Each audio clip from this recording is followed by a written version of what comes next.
Assalamualaikum warahmatullahi wabarakatuh. Perkenalkan, nama saya Said Samaluddin.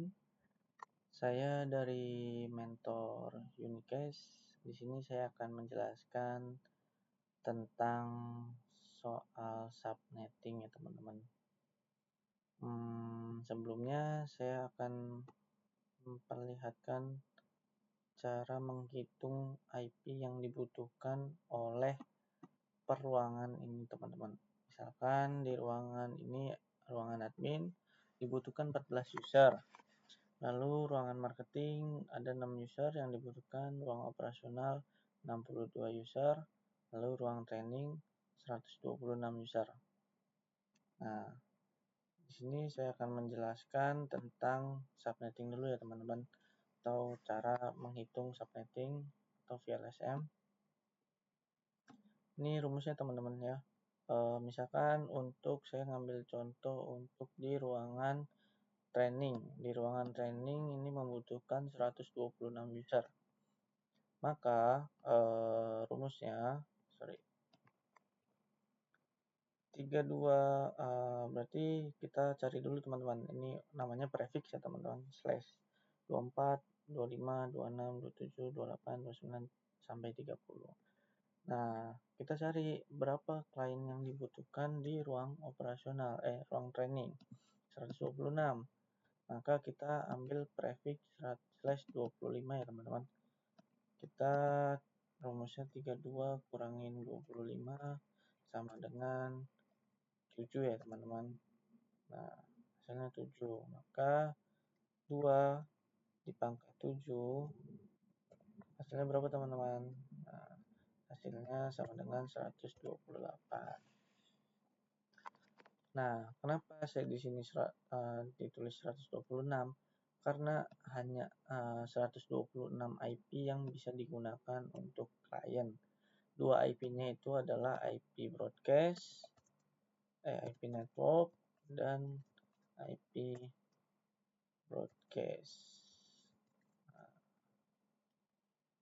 Lalu kita hitung subnet hitung subnetnya ya teman-teman.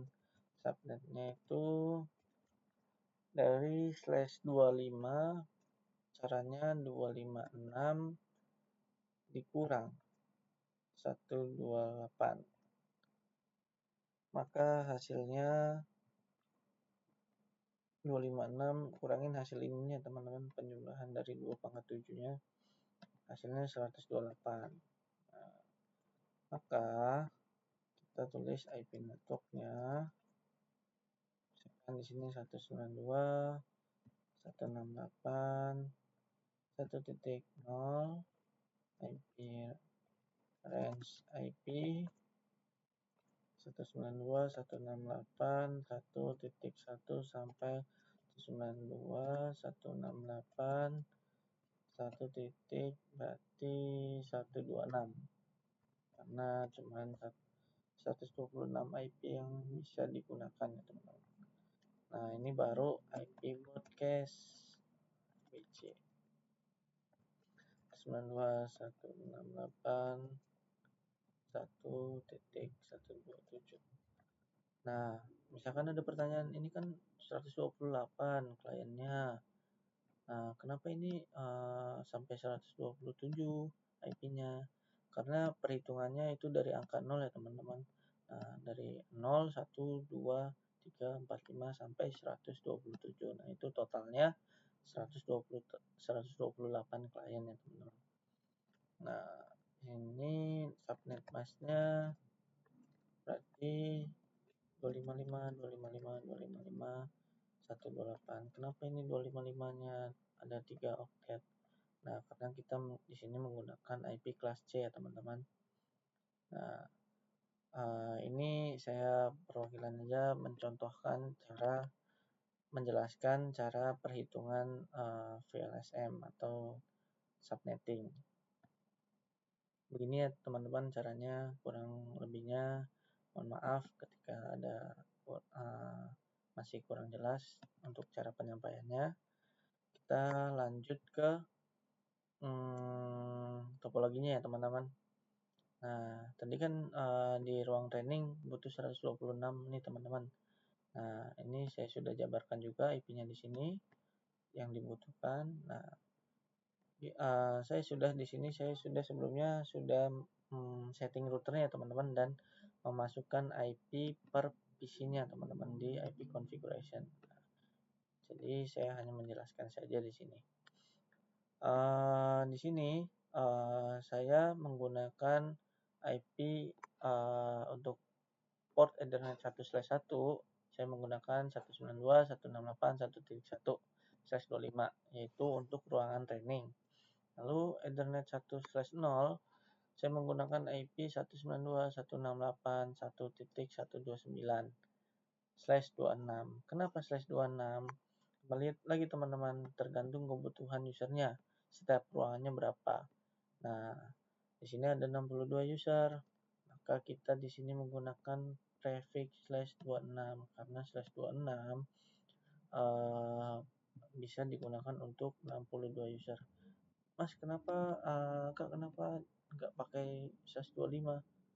Menggunakan /25 juga bisa, tapi kan di sini di ruang operasional membutuhkannya cuma 62 user ya.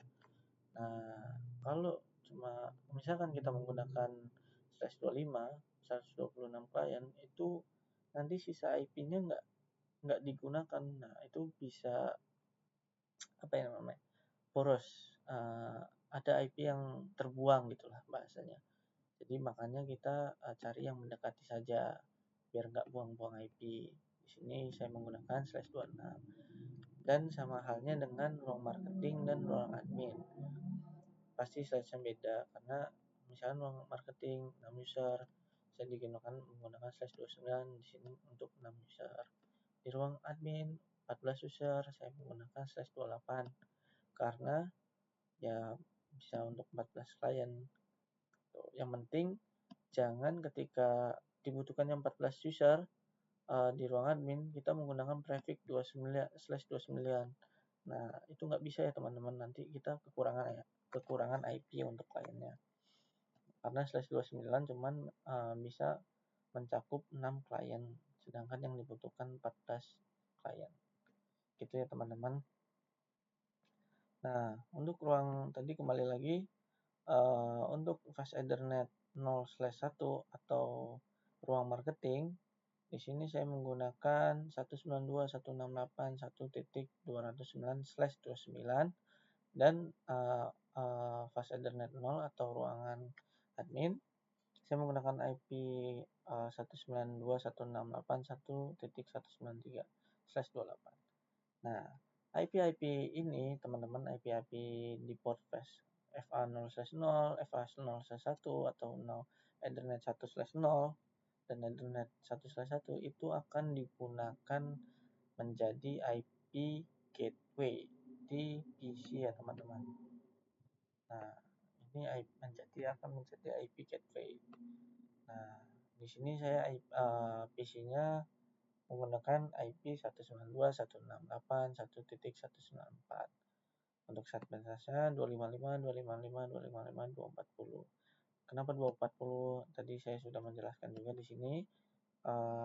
Dari hasil perhitungan dari jumlah dari dari hasil 2 pangkat, misalkan 240 berarti slice 28 ya. Slice 28 3 kurangin 32 di sini misalkan 32 kurangin 28 hasilnya 4, maka 2 pangkat 4 hasilnya berapa teman-teman? 2 kali 2 kali 2 8 8 kali 8 kali 2 berarti 16. Nah, 16 256 256 kurangin 16 maka hasilnya 240. Nah, ini yang diambil teman-teman ya, 240. Nah, di sini 240. Oke, seperti itu. Lalu sama halnya dengan yang lain ya teman-teman. Misalkan di sini 192.168.1.210. Di sini gateway-nya yang IP yang ada di fast Ethernet 1 berapa nih 0/1 akan menjadi gateway. Nah, untuk menghubungkan setiap ini ya teman-teman, ruangannya teman-teman. Nah, mungkin penjelasan saya untuk tabel VRSM-nya dan atau subnettingnya sekian. Ini saya akan uji coba untuk memanggil ya teman-teman, atau tes apakah ruangan admin, ruangan marketing, ruangan operasional, dan ruangan training itu saling terhubung. Kita coba dari salah satu PC di ruangan admin. Kita masuk ke command prompt. Nah, ini saya udah uji coba saya dari ruangan ini aja, ruangan training. Kita coba ping IP PC yang ada di ruangan admin, berarti 192.168.1.194 tadi ya. Nah, ini sudah terhubung ya teman-teman, berarti ruangan training dan ruangan admin bisa terhubung. Lalu kita ping ke ruangan marketing, kita ping IP salah satu PC di ruangan marketing 168.1. Berapa ini teman-teman IP-nya? Sorry, saya lupa. 209 berarti 210. Nah, ini sudah terhubung ya teman-teman. Lalu kita coba ping lagi untuk IP ruang operasional 130 ya teman-teman, untuk IP PC-nya. Ini sudah terhubung. Lalu kita geser 1, berarti karena gateway-nya 1 kita menggunakan IP PC IP sendiri. Jadi ini setiap ruangan sudah bisa saling terhubung ya teman-teman. Atau bisa juga dengan cara mengirim pesan. Dari PC 1 sukses, dari sini ke sini sukses, dari sini ke sini sukses, dari sini ke sini sukses, dari sini ke sini sukses ya teman-teman. Nah, ini tandanya kita sudah berhasil menghubungkan semua jaringan yang ada di topologi ini teman-teman. Ruang admin, ruang marketing, ruang operasional, dan ruang training itu bisa saling terhubung. Paling penjelasan saya cukup sekian teman-teman. Kurang lebihnya mohon maaf ketika ada salah kata atau salah penjelasan yang masih kurang dimengerti oleh teman-teman. Saya mohon maaf. Cukup sekian dari saya. Wassalamualaikum warahmatullahi wabarakatuh.